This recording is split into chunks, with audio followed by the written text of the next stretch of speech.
saddex maalin ayuu ku jiraa ceel 30 mitir gaaraya asigoo wax badar iyo biyo toona uusan helin. Haddii baraha bulshada sida Facebook, YouTube iyo Twitter aad maagta isticmaal, waxaa ku arkaysaa ama ka soo horbaxaya sawirro iyo muuqaallo laga soo duubay Rayaan oo ah wiil 5 sano jir ah, kaas oo u dhashay Morocco.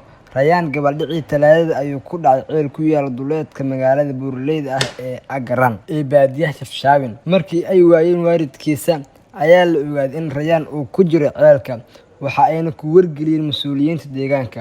Kaamirooyin lagu riday ceelka ayaa xaqiijiyay in Rayaan weli ay ku jirto nafta, sameynayaan dhaqdhaqaaq. Kadib waxaa la balaariyay gurmadkii, waxaana la isku dayay in la badbaadiyo shinjirkan weli ku dhibaataysan mugdiyaashaas, laakiin weli laguma guuleysan oo Rayaan weli waxa uu ku jiraa ceelka asiga oo wax baad iyo badar uusan helin. Fiidiyoyaal laga soo qaaday ayaa ku arkaysa ayadoo wiishash iyo cagafyo qodayo dhulka aaga ceelka uu ku jiro Rayaan si looga soo saaro ceelka, waxaana ka muuqdo in gurmadka saacad ka dambeysa uu sii siyaadayo. Mas'uuliyiinta ayaa sheegay in ceelka la geliyay 2 xarkood, mid oksijiin ah iyo mid kale oo kaamiro ay ku xiran tahay, taas oo si leef ah u tabinaysa xaaladda uu ku sugan yahay Rayaan. Mar ayaa la geliyay nin laguna dhahay bal warbixinka keen. Markii uu marayo 17 mitir ayuu awoodi waayay sii gelidda ceelka ciriiriga awgeed.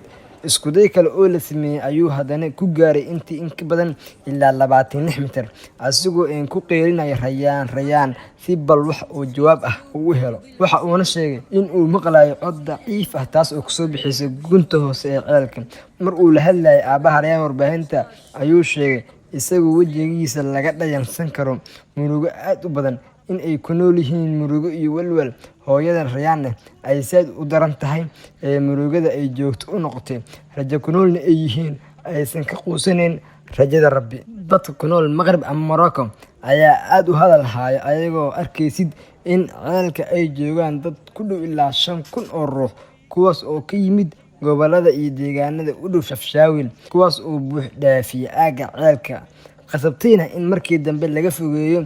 Waxaana arkaysaa helikobtaro wareegaya aagaasi, waxaana la filayaa in saacadahan noogu soo food leh in laga soo saaro Rayaan ceelka. Inkastoo jirta cabsi aad u fara badan oo laga qabo in uu dumo ceelka, waana midda keentay in uu gurmadku soo gaaro saacadahan aadka u dheer. Ceelka oo laga garab qodayo midka uu ku jiro Rayaan ayaa hadda soo gaaray ilaa 35 mitir. Haddii insha Allah lagu guuleysto soo bixitaankaas, waxay noqonaysaa dhacdo kale oo taariikhi ah. Taasi waxay muujinaysaa awoodda Rabbi.